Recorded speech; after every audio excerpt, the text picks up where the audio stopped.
Hello everyone, myself Marcus Rokit. I'm a first crop medico from Nilratan Sarkar Medical College and welcome to our channel NEET Talks. In this channel we discuss about various lessons of biology and other subjects NEET orientedly. ठीक है, लेकिन तुम लोग बोलोगे कि कुछ बच्चे बोल भी रहते हैं कि वीडियोस तो आ रहे हैं पढ़ाई के, लेकिन पढ़ने का मन कहाँ है हमारा? पढ़ाई में मन लगता तो नहीं है, पढ़ाई में मन ही नहीं लगता. We are getting distracted.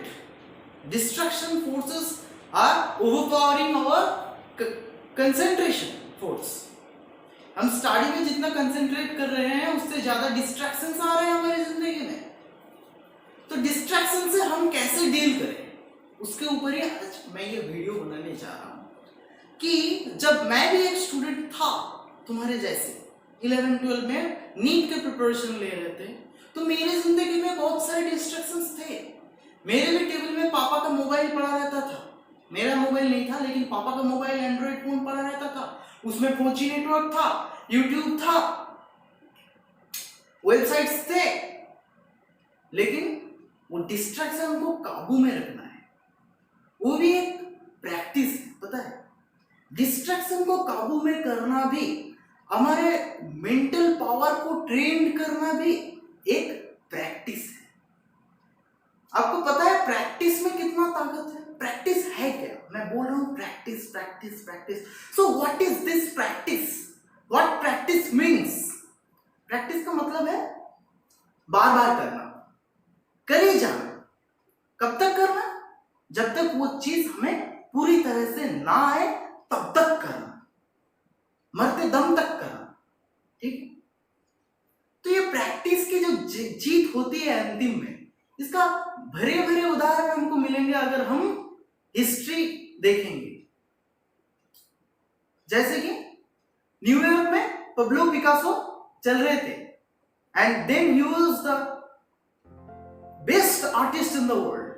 एक लेडी आके पब्लो पिकासो से टकराए और बोले, और वो लड़की पब्लो पिकासो को पहचान ली कि you are the great Pablo Picasso sir, can you draw something for me. वो भागी भागी गई और एक पेपर और एक पेंसिल लेके आए और बोले, can you draw something for me sir please. Pablo Picasso paper लिए और पेंसिल लिए, एक स्केच बनाए और लेडी को थमाए और बोले कि this is a painting of mine worth ₹5 lakh. तो तब का टाइम में 5 लाख का अमाउंट तुम सोच भी नहीं सकते कितने थे. So the lady was shocked कि एक इंसान 30 सेकंड में 5 लाख का पेंटिंग कैसे बना सकते. उसको विश्वास नहीं हुआ. वो वेरियस ट्रेडिंग सेंटर्स में गए जहां पे रिनाउंड आर्टिस्ट का पेंटिंग का ट्रेडिंग चलता है. वहां पे जाके उन्होंने उस पेंटिंग का कीमत पूछे कि ये पाब्लो पिकासो पेंटिंग है, आप कितना देंगे इसके लिए मुझे. उन्होंने बोले, ma'am this is Pablo Picasso painting, हम आपको मिनिमम 5 लाख रुपए देंगे. द लेडी वाज शॉक्ड कि एक इंसान 30 सेकंड में 5 लाख रुपए का पेंटिंग कैसे बना सकते. तो वो लड़की इधर उधर ढूंढ के फिर पब्लो पिकासो के पास गए जहाँ पे एक एग्जीबिशन चल रहा था. वहां पे जाके फिर से बोले कि ये आपका पेंटेड एक पेंटिंग है जो कि 5 लाख का है. पब्लो पिकासो बोले, yes I know, I have made it, मैंने ये बनाया है. तो लेडी बोले कि मुझे भी सीखना है कि एक इंसान 30 सेकंड में कैसे 5 लाख का पेंटिंग बना सकते हैं. फिर पाब्लो पिकासो ने क्या कहा पता है कि lady, this is not a painting of 30 seconds. You have seen it being drawn in 30 seconds, but it took me long 30 years to draw this in 30 seconds. तो क्या है? 30 साल का प्रैक्टिस. ये प्रैक्टिस वाला कुछ भी कर सकता है. और भी उदाहरण है. अगर तुम हिस्ट्री में सर्च करोगे तो प्रैक्टिस का भरा भरा उदाहरण पड़ा है, जो कि प्रैक्टिस से एक इंसान कहां से कहां पहुंच जाते हैं. तुम तो थोड़ा सा एक छोटा सा नीट का एग्जाम्स का प्रिपरेशन ले रहे हो, वहां पे क्या है, फिजिक्स केमिस्ट्री और बायोलॉजी का प्रैक्टिस करना है तुम्हें. फिजिक्स के क्वेश्चंस प्रैक्टिस करने हैं, प्रीवियस ईयर्स क्वेश्चंस और कुछ क्वेश्चंस, और बायोलॉजी के भी कुछ क्वेश्चंस। नीट का एनसीईआरटी को कंसेप्चुअली पढ़ना है, प्रैक्टिस करना है। और एक उदाहरण सुनो, मेजर ध्यानचंद, जिसको क्या बोलते हैं, हॉकी के जादूगर कहते हैं, मैजिशियन ऑफ हॉकी। क्यों बोलते हैं? वो उसको पता है वो कहां पे प्रैक्टिस करते थे, एक बॉल और एक स्टिक लेके रेलवे की पटरियों पे, यानी कि रेलवे जो ट्रैक्स है उसके ऊपर प्रैक्टिस करते थे, बैलेंस बना रहे उसके ऊपर ताकि बॉल गिरे ना। ऐसे होते हैं प्रैक्टिस। एक बहुत ही बड़ा सा मैच खेल रहे थे, ओपोनेंट्स ध्यानचंद की टीम को एक गोल दे चुका है और फर्स्ट हाफ में ध्यानचंद एक भी गोल नहीं कर पाया। उसके टीममेट्स बोले, अबे तुझे आज क्या हो गया, एक भी गोल नहीं कर पा रहे, हम तो हार जाएंगे। फिर ध्यानचंद ने क्या बोला पता है? बोले मैच रोक दो, ये सारा गोल पोस्ट में कुछ गड़बड़ी है, इसका मेजरमेंट करना पड़ेगा। रेफरी से आर्गू किए और तब का नाम में ध्यानचंद बहुत ही ब्रांड नेम है। मेजरमेंट हुआ, देखा गया सारा गोल पोस्ट दो फीट छोड़ा है, तो ये क्या है? तजुर्बा, कॉन्फिडेंस। इतना कॉन्फिडेंस आया कहां से कि ये गोल पोस्ट में ही गड़बड़ी है? This is all about practice. Practice can make you perfect, nothing else.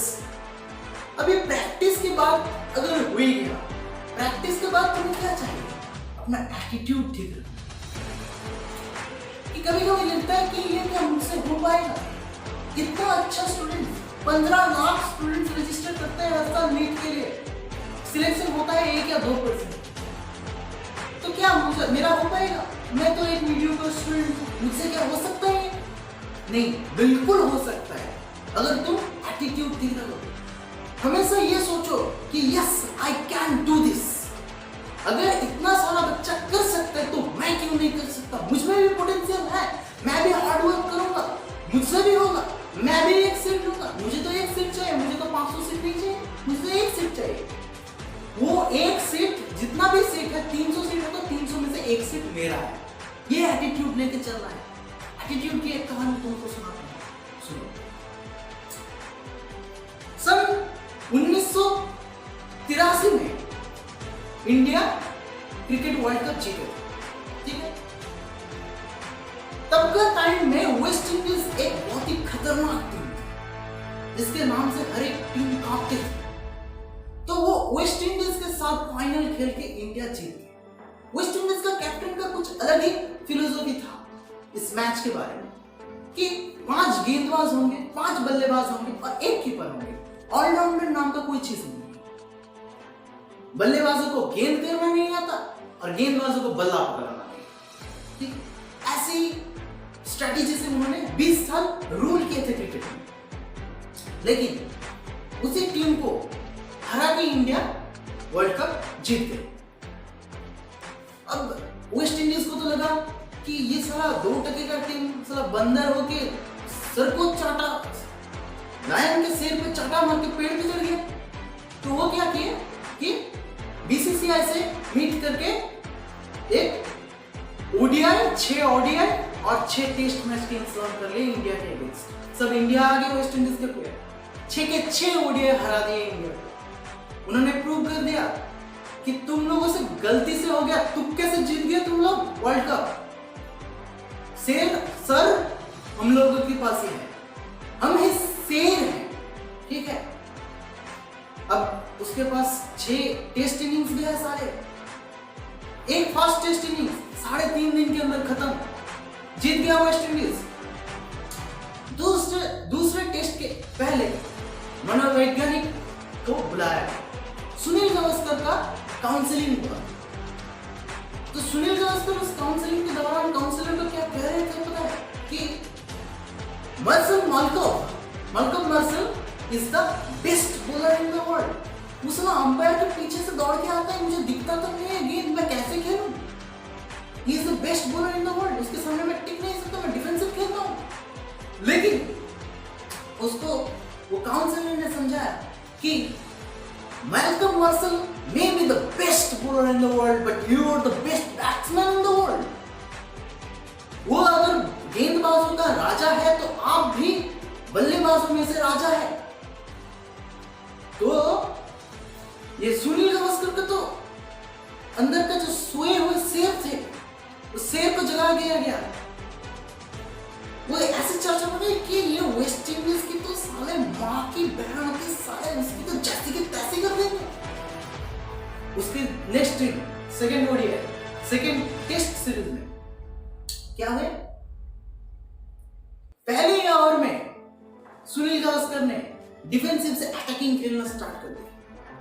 First over में 4 चौके मारे एंड लंच टाइम तक 107 नॉट आउट। तो देख ले तो इसमें क्या था, एटीट्यूड। इंडियन टीम वही था, प्लेयर्स वही थे, लेकिन क्या बदल गया, एटीट्यूड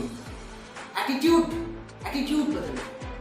यहीं से सारा क्रिकेट बदल गया, क्रिकेट का इतिहास बदल गया। तो एक एटीट्यूड क्या कर सकते हैं आप लोग देख सकते हैं।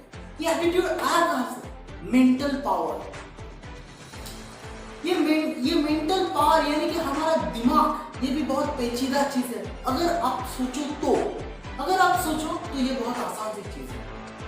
इसका काम है भागे जाना। ये कुछ सोच को लेके भागे जाएंगे। अब काम आपका ये है इसको डायरेक्शन। अगर आप इसको गलत डायरेक्शन देंगे तो ये गलत डायरेक्शन में भागेगा। अगर आप इसको कुछ प्रोडक्टिव करने के लिए डायरेक्ट करेंगे तो ये कुछ प्रोडक्टिव ही करेगा। मानो कि मेरे 2 हाथ में इधर है दर्द और इधर है मजा। मजा के अंदर क्या है, YouTube खोलो, कैरिमिनेटी मिलेगा, बॉम्बाई मिलेगा, बाकुड़ा मीम शॉट्स मिलेंगे और भी बहुत सारे इंटरेस्टिंग वीडियोस मिलेंगे, कॉमेडीज मिलेंगे, गेम्स मिलेंगे। PUBG बैन हो गया, फ्री फायर है, अमंग अस है, बहुत सारे गेम्स है। ये सब खेलने में मजा ही मजा है। उससे भी बड़ा बात नींद, आलस, ये सब हमारे इस हाथ में है मजा। दूसरी तरफ इस हाथ में क्या है, दर्द, जिसको हम कब फेस करते हैं, जब हम जिंदगी में कुछ प्रोडक्टिव, कुछ बनने की कोशिश करते हैं, तब हमको इस रास्ते में चलना पड़ता है। दर्द सहना ही पड़ेगा। तुमको पढ़ना पड़ रहा है, दिन में 8 घंटा, 9 घंटा, 10 घंटा के उससे भी ज्यादा पढ़ना पड़ रहा है, तुम्हारे सर के ऊपर स्ट्रेस पड़ रहे हैं, तो ये क्या है, दर्द। ये दर्द को जीतना पड़ेगा, दर्द को ओवरकम करना पड़ेगा। तो ये सही है। इन दोनों में से इसको बात देगी, इसको करने के लिए मैं नहीं बोल रहा। इन दोनों में बैलेंस क्रिएट करना है। क्या करना है, तुमने 2 घंटे स्टार्टिंग किए, दर्द सहन किए, उसके बाद दिमाग का दही हो चुका है, उसके बाद जाके तुम YouTube खोल के 2 कॉमेडी वीडियोस देख लिए 15 मिनट के, दिस इज अमृत। बट अगर तुम 2 घंटे कॉमेडी वीडियोस देख लिए और 15 मिनट पढ़ने गए तो क्या हो गया, ये जहर हो गया। तो इन दोनों में सही बैलेंस करना है तुमको। ये तुम्हारे हाथ में है कि तुम अपने दिमाग को कौन सी डायरेक्शन में डायरेक्ट करोगे, कुछ प्रोडक्टिव करने के लिए या डिस्ट्रैक्ट होने के लिए, ये तुम्हारे हाथ में। और ये फैसले के ऊपर तुम्हारा फ्यूचर डिपेंडेंट है कि तुम मेडिकल में एंट्रेंस दे पाओगे, नीट क्रैक कर पाओगे या नहीं। अगर तुम प्रैक्टिस करते गए, ये दर्द को सहन करके ये बोलते रहो कि ये I am ready to face any kind of stress, any kind of दर्द, ये इतना पोटेंशियल, इतना ताकत तुम्हें होना चाहिए। ये भी एक प्रैक्टिस है माइंड को ट्रेन करने, ठीक है। ये अगर करते रहोगे, प्रैक्टिस, एटीट्यूड को ठीक रखो। और नेक्स्ट वीडियो में हम बोलने वाले हैं कि कैसे स्टडी प्लान्स होने चाहिए तुम्हारे इस नीट को क्रैक करने के लिए। 3 से 6 महीने में तुम कैसे सब सिलेबस को रैप अप कर सकते हो अपनी इस एटीट्यूड और प्रैक्टिस की ताकत से, ये हमारे नेक्स्ट वीडियो में बोलेंगे। अब ये तुम जो डिसीजन मेकिंग स्टेप है कि तुम किधर जाओगे, डिस्ट्रैक्शन की ओर या कुछ प्रोडक्टिव करने की ओर माइंड को डायरेक्ट करोगे, इसके ऊपर तुम्हारा फ्यूचर, सिर्फ तुम्हारा ही नहीं, तुम्हारे आसपास के लोगों के फ्यूचर, सारी दुनिया के फ्यूचर डिपेंडेंट है। दुनिया बदल जाएगी क्योंकि अगर तुम ये डिस्ट्रैक्शन को छोड़ के आज अपने स्टडीज पे फोकस करोगे, स्टडीज पे एटीट्यूड को ठीक रखोगे, तो क्या होगा, तुम एक डॉक्टर बन के लाखों मरीजों की कुछ अच्छा कर पाओगे। तुम एक बात दिमाग में घुसेड़ लो कि मरीजों को भला करके मरीजों को दर्द दूर करके जो सुकून मिलेगा तुम लोगों के अंदर, वो दुनिया में कहीं पर भी नहीं मिलेगा। तो ये डिसीजन तुम्हारे ही हाथ में छोड़ रहा हो कि तुम अपने इस पावरफुल माइंड को किस तरफ फ्लो होने दोगे, डिस्ट्रैक्शन की ओर या प्रैक्टिस और दर्द सह के कुछ प्रोडक्टिव करने की ओर। ये तुम्हारे हाथ में है। तो आज के लिए इतना ही और मिलेंगे नेक्स्ट वीडियो पे। सो टाटा।